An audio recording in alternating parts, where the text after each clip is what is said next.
आज हम अध्ययन करेंगे सांख्यिकी का परिचय, अर्थ व परिभाषा, सांख्यिकी की विशेषताएं एवं इसकी सीमाएं। सांख्यिकी का परिचय वास्तव में अंग्रेजी भाषा के शब्द स्टैटिस्टिक्स की जो उत्पत्ति है वो लैटिन भाषा के शब्द स्टेटस या फिर इतालवी भाषा के शब्द स्टैटिस्टा अथवा जर्मन भाषा के शब्द स्टैटिस्टिक्स से हुई हैं और इन सभी शब्दों का अर्थ है राजनीतिक राज्य यानी पॉलिटिकल स्टेट।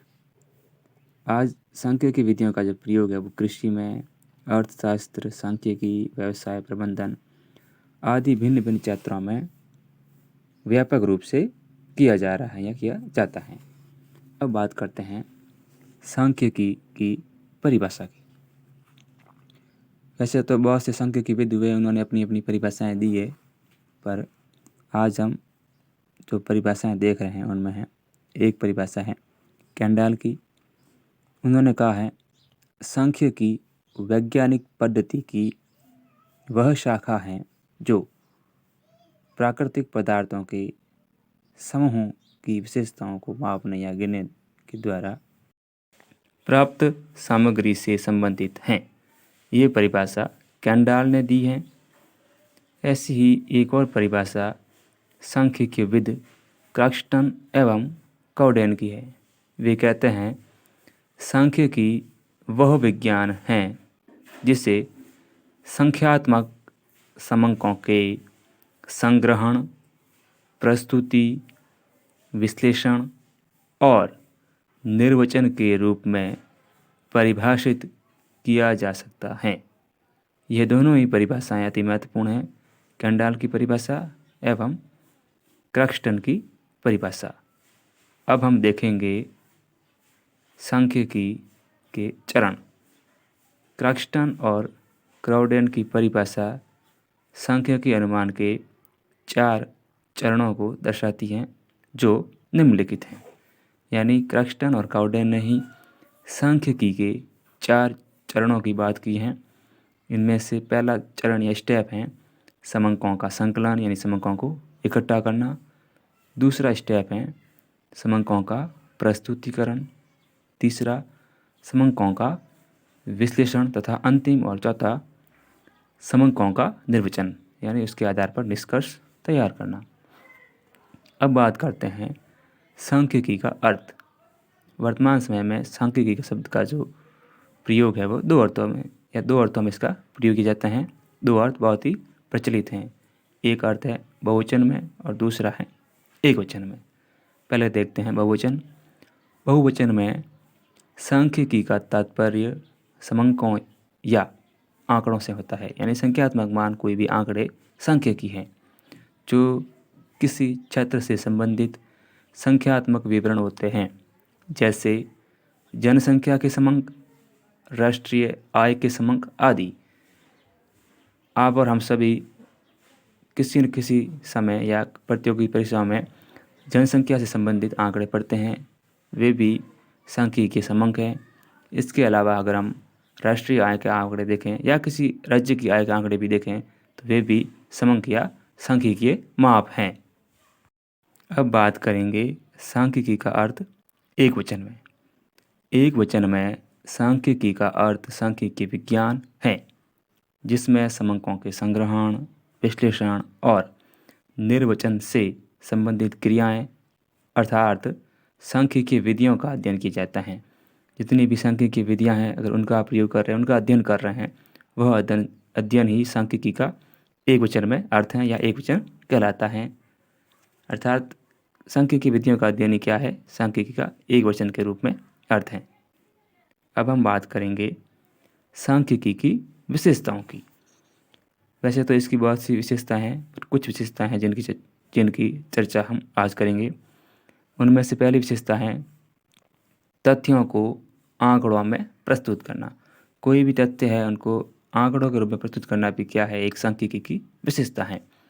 सांख्यिकी का संबंध किसी तथ्य को अच्छे या बुरे, सामान्य, सही या गलत आदि के रूप में प्रस्तुत करने से नहीं, बल्कि प्रत्येक निष्कर्ष को प्रतिशत, अनुपात, औसत या विचलन के रूप में संख्याओं द्वारा दर्शाकर किया जाता है। वास्तविक अर्थ में सांख्यिकीय संख्यात्मक आंकड़ों का एक समूह है। दूसरी विशेषता, सांख्यिकीय तथ्यों का समूह।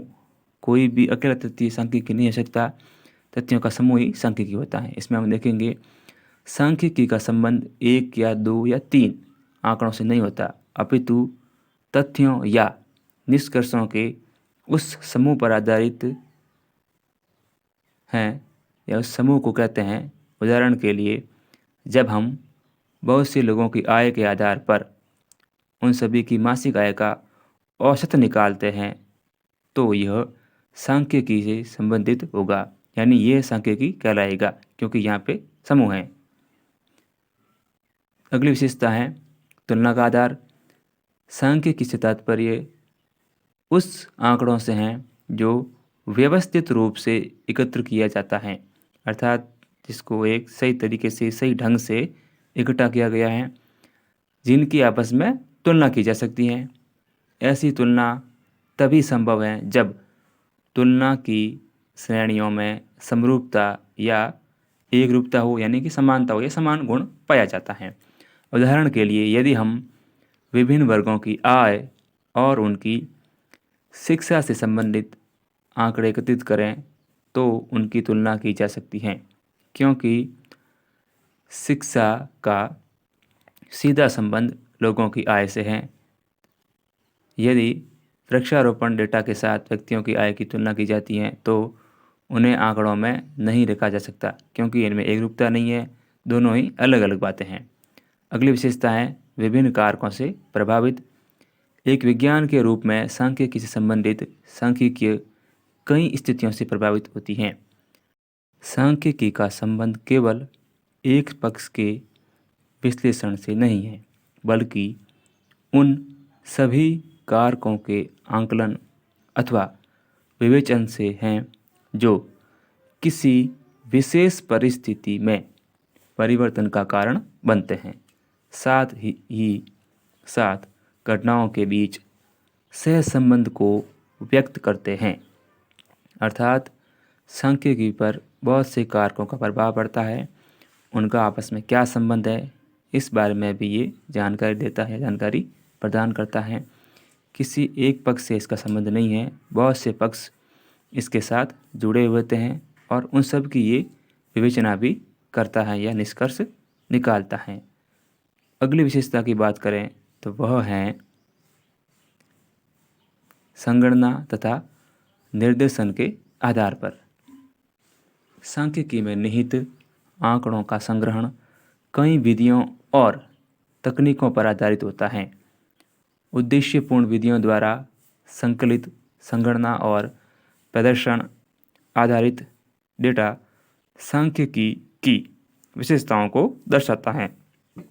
एक सीमित अनुसंधान क्षेत्र में संबंधित संपूर्ण इकाइयों में से कुछ प्रतिनिधि इकाइयों का चयन करके आंकड़ों का एकत्रीकरण किया जाता है, अर्थात जब संगणना रीति का प्रयोग करते हैं या निर्देशन का प्रयोग करते हैं तो ये देखा जाता है कि अगर आंकड़े बहुत अधिक हैं तो उनमें से कुछ सैंपल या फिर प्रतिदर्श निकाले जाते हैं, उनके आधार पर भी निष्कर्ष निकाले जा सकते हैं।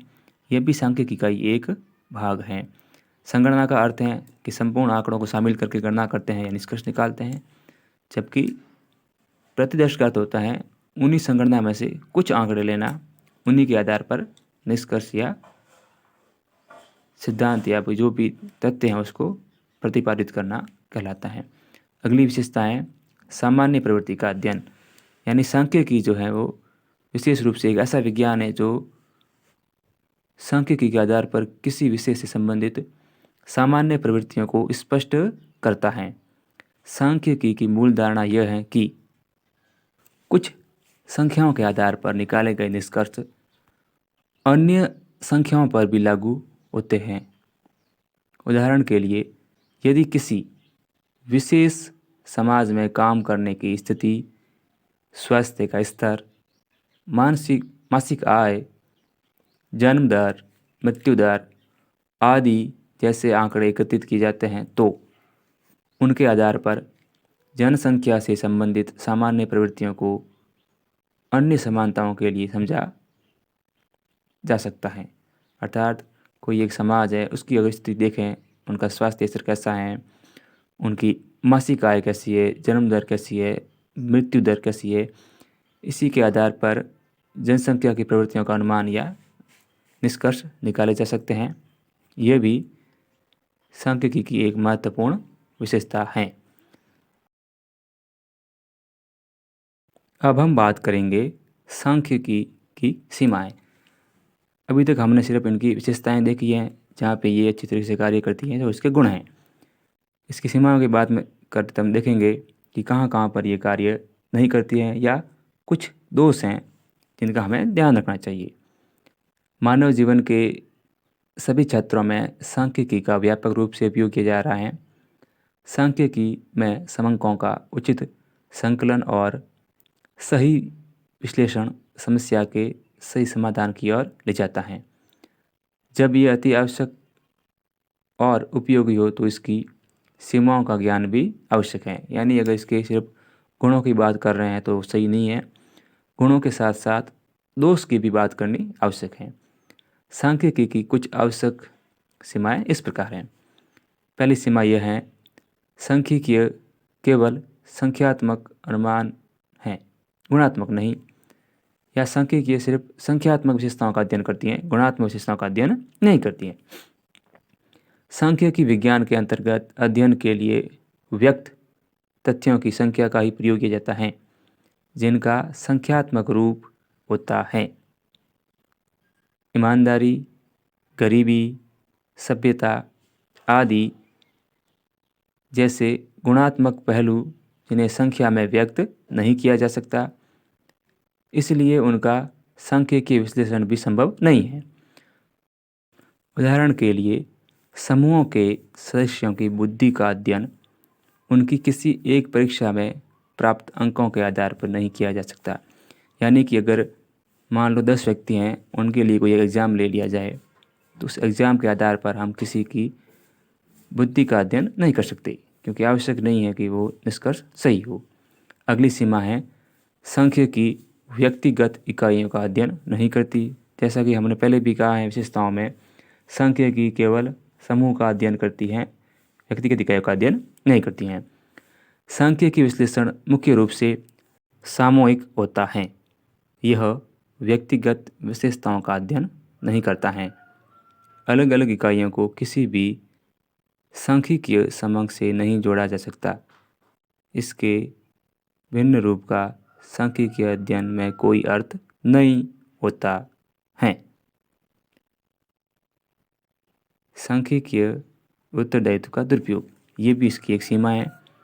सांख्यिकी की सबसे आवश्यक सीमा यही है कि इसका उपयोग एक अनुभवी व्यक्ति द्वारा किया जाना चाहिए, अर्थात जिसको विधियों का सही तरीके से प्रयोग करने का ज्ञान है वही इसका प्रयोग कर सकता है। एक अनजान व्यक्ति के हाथों में बहने वाले उपकरण अत्यधिक खतरनाक होते हैं।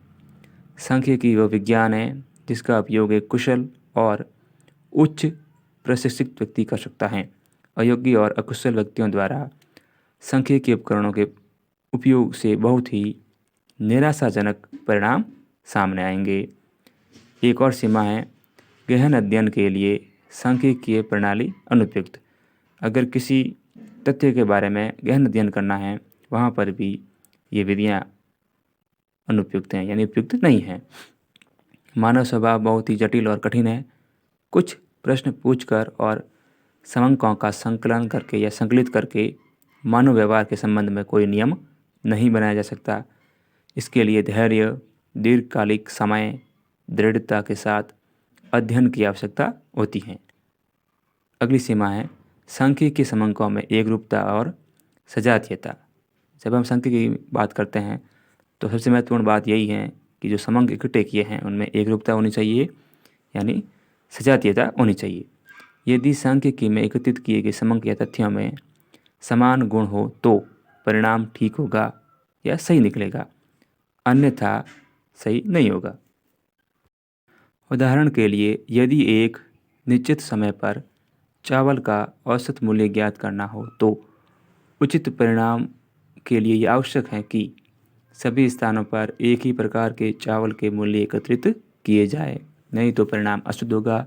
अर्थात अलग अलग स्थानों पर हम जब एक ही वस्तु का मूल्य ले रहे हैं तो वह वस्तु एक ही क्वालिटी की होनी चाहिए। जैसे अगर चावल को लें तो चावल एक क्वालिटी के होने चाहिए। अगर ऐसा नहीं है तो परिणाम कैसा होगा? अशुद्ध होगा। परिणामों की तुलना विषम आंकड़ों से नहीं की जाती जो परिणामों को अशुद्ध बनाते हैं। अर्थात एकरूपता एवं सजातीयता आवश्यक है। अगर ये दोनों गुण पाए जाएंगे तभी जो निष्कर्ष ज्ञात करते हैं वो शुद्ध होंगे, परिणाम सही आएगा। ये थी सांख्यिकी की कुछ महत्वपूर्ण सीमाएं। आज की क्लास में इसका अर्थ, परिभाषाएं, परिचय देख लिया, कुछ विशेषताएं एवं सीमाएं भी हमने देख ली हैं।